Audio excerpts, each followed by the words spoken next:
Hello, and welcome to the recorded webinar of Rapid Recovery.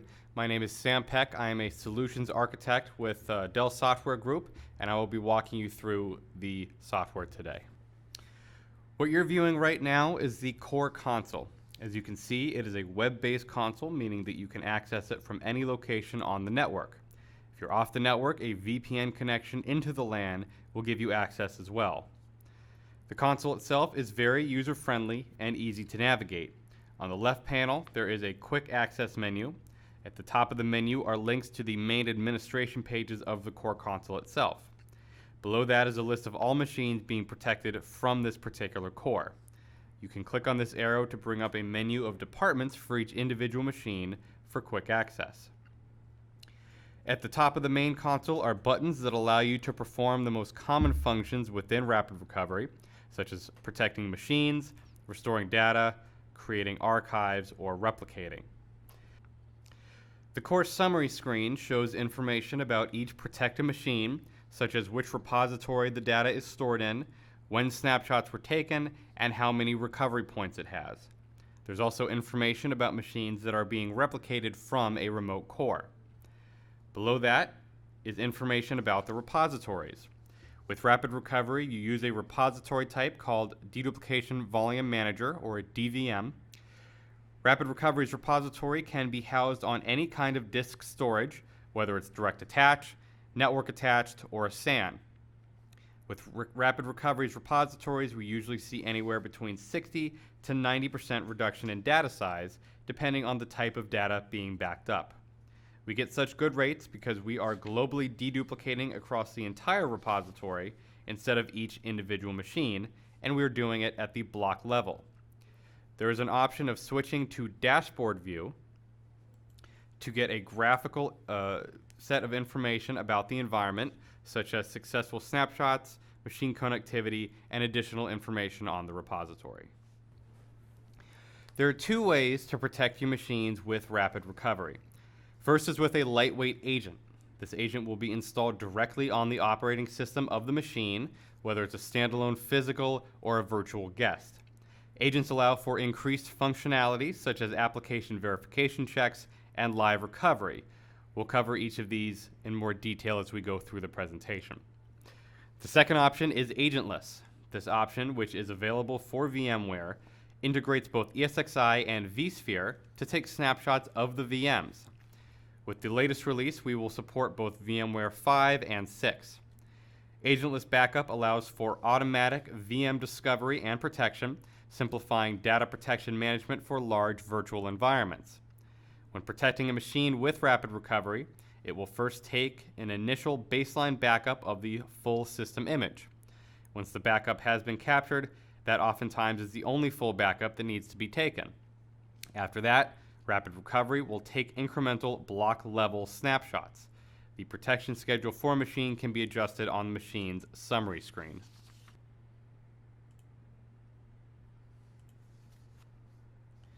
Select the volumes or virtual hard disks for the protected machine and choose Set a Schedule. Here, templates can be created and applied to multiple machines. Customizations can be added to allow for peak and non-peak hour snapshots, and the snapshot interval can be adjusted to run as frequently as every 5 minutes or as infrequently as every day. A retention policy is used to manage snapshots and to achieve business data retention requirements. A universal policy can be set at the core level, or a custom policy can be set for individual machines.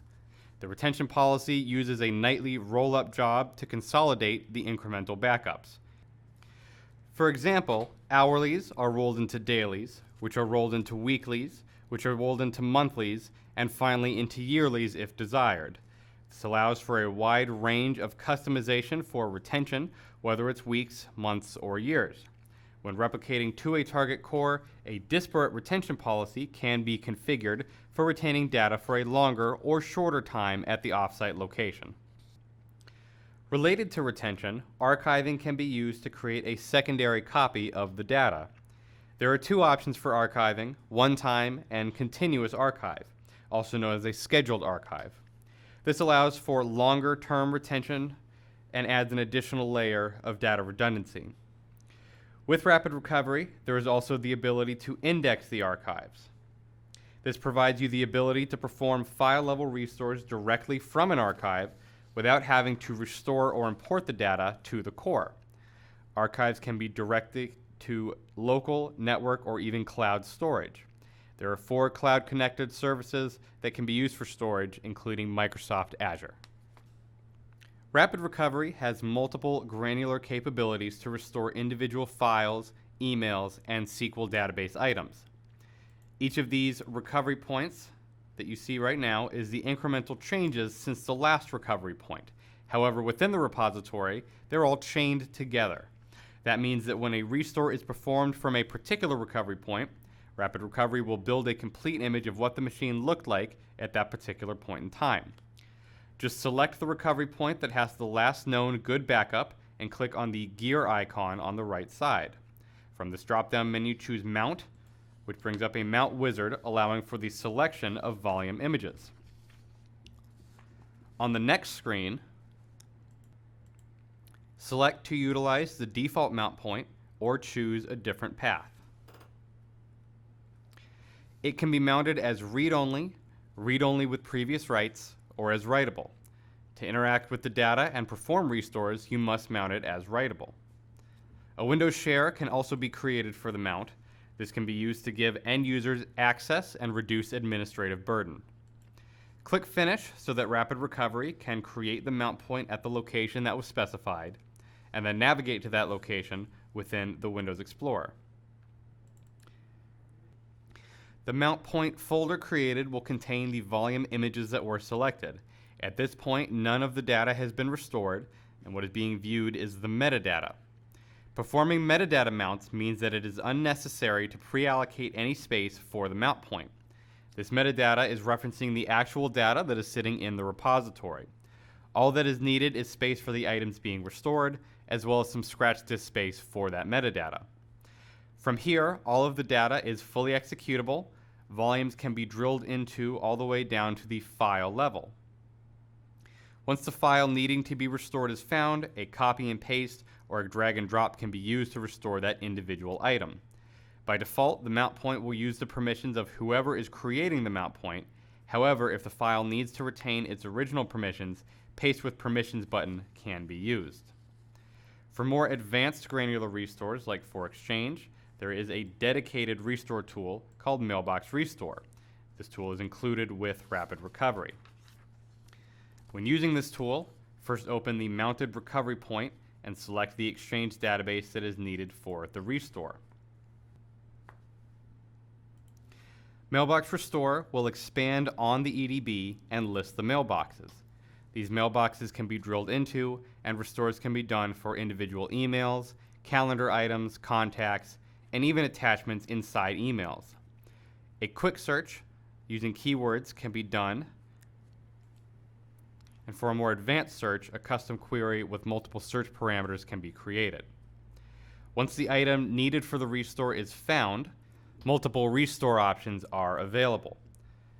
There are also dedicated restore tools for SharePoint if you need to conduct a granular SharePoint recovery. We also allow you to use the native SQL tools to conduct a granular SQL restore as well.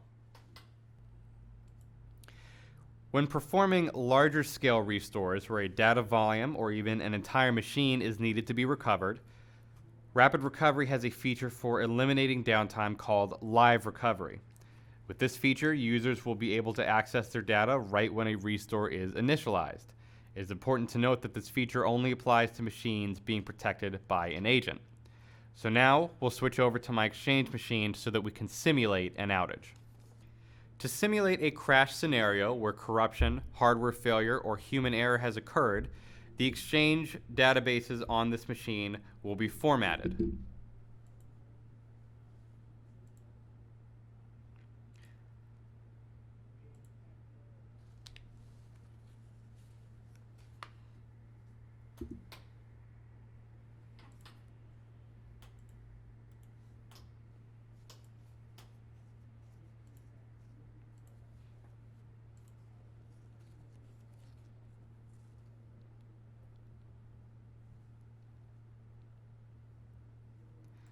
Now that the machines have been formatted, we'll switch back to the Rapid Recovery console to conduct the restore. Either select the specific recovery point and choose Restore, or at the top of the console select Restore. This will bring up the Restore wizard. First, select the machine that is being restored. Next, select the specific recovery point that will be used for the restore. The destination for the restore is used to select where the data will be restored back to. There are three options here: restore to the original machine, an alternate machine, or to any target machine using a boot CD. For this example, restore of the data volumes is needed, so the original machine will be selected. The final step is for mapping the volumes back to their respective locations. Rapid Recovery will then ask if the dismounted databases should be automatically remounted once the restore is initialized. Keep the box at the bottom checked and click Finish.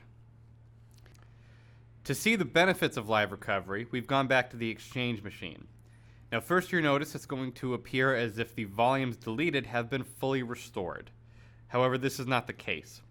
What has actually happened is that the metadata has been restored first, giving the users the appearance as if the data has been restored. Now in the background, Rapid Recovery is restoring items one by one in a queue, just like a normal restore. However, since the file structure is presented to the user, users are able to pick and choose what items they want restored, giving them the ability to prioritize the restore. This data on demand feature allows the users to have full read and write access to important information without having to wait for the entire volume to be restored, thus eliminating downtime. For Exchange, the databases will be automatically remounted and users will be able to send and receive emails. For SQL, Live Recovery works the same way, allowing for the services to be restarted and user access based on the metadata requests. In the event of a hardware failure for a physical machine, we have the ability to conduct a bare metal restore. The first thing that we'll do is create a bootable ISO image, which we can do right here on the console. Here is the screen for creating the bootable ISO. You have a number of configurable options, such as the output path for the ISO, whether you have a dynamic or a static IP address. You can also add an Ultra VNC to remote into the machine as you are conducting the restore before an operating system is installed. At the very bottom, we have a section for you to inject drivers into the ISO itself. This is how Aperture is able to conduct bare metal restores to similar or dissimilar hardware, making us hardware agnostic. All you have to do is inject the drivers for your network card and your storage driver, and that should be enough to get the machine that you are restoring into a network-ready state. From there, we'll burn the ISO to a CD-ROM or a PXE boot or a flash drive and use it to boot up the machine that we're trying to restore, which will then boot us into something called the Universal Recovery Console. This is the console that you'll see when you first boot up the machine. This first tab allows you to see all of the drivers that are currently installed on this ISO. The next tab allows you to see any conflicts that you might have with the hardware that you're restoring to. The third tab allows you to restore from an archive. At the top, we have a number of options. We can reopen the recovery console, or if we click Tools, we have a number of tools available to us. We have Chromium, which is a stripped-down version of Chrome, which will allow us to browse the internet to find any drivers that we might have forgotten. We can also bring up a notepad or task manager, the registry editor if we need to make any edits, or bring up the command prompt if we want to partition our disks. On the right side, we have our IP information, which you can change, as well as an authentication key. This authentication key will allow the core to know that this machine is the correct destination. Make sure you write down the key, and then we'll hop back on over to the Rapid Recovery core. From here, we will relaunch the Restore Wizard and select the machine that we want to restore and the recovery point. Now for the destination, we'll choose the second option, recover using a boot CD. Since we already have a boot CD running, we'll click that box, type in the IP address of the new hardware,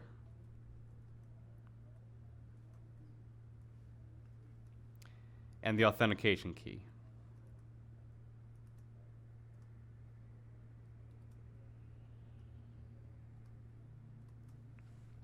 And when we click Next, it'll bring us to a page where we can map our disks.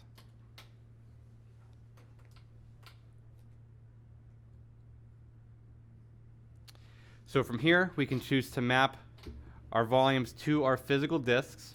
You can choose to restore the entire machine using this method. However, Bare Metal Restore does not include any of the Restore on Demand features that Live Recovery does. So what we allow you to do instead is just to restore your system volumes, and then once those have been restored, you can come back later and conduct a live recovery once the operating system has been restored. After this, we'll click Next, and that will initialize the Bare Metal Restore process.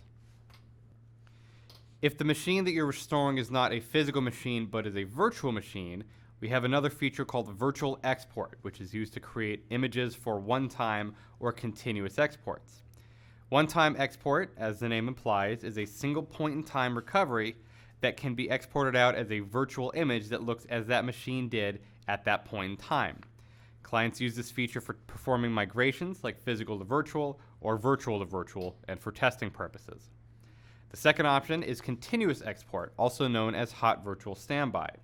This again allows for the creation of a virtual image, but this time the core will keep that image updated with the changes occurring for the backups of the production machine, which could be either physical or virtual. Essentially, there will be a clone machine of the original, providing high availability, and it's the fastest way to get a machine back up and running if there's a failure. If the original machine were to go down, the VM standby can be powered up in the virtual inventory, allowing the users to work off of that as if it was the original. The final main feature of Rapid Recovery that we have to discuss is replication. Replication allows for full disaster recovery to another location. With Rapid Recovery, a secondary target core is required at any site that is sending or receiving data. When initially configuring replication, there is the option to create a seed image of the full backup image to physically take or ship to the target core site and consume there. Then a read match write is used for communication between the two cores to ensure that only unique block level changes are sent over the WAN. Those changes will retain their compression and deduplication before they are being sent over, thus making it very bandwidth friendly. If needed, there is an option for setting a max transfer speed to throttle the bandwidth. Now, by default, Rapid Recovery will replicate every time a backup is taken, but a schedule can be configured to set a period for replication to take place, off hours, for example. From the target core, failover is available, and all the same restore features can be used to bring the machine back online. You also have the option of replicating data to Microsoft Azure's cloud provider for additional redundancy. You will need to already have an existing Azure account to use this functionality. Azure will allow you to create an Aperture target VM for you to spin up another Aperture core at the Azure site. From there, you can pair replication between your local core and the core in the Azure cloud for disaster recovery.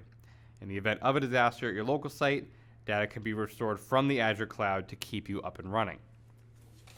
That concludes our recorded webinar for Rapid Recovery. Thank you for your time.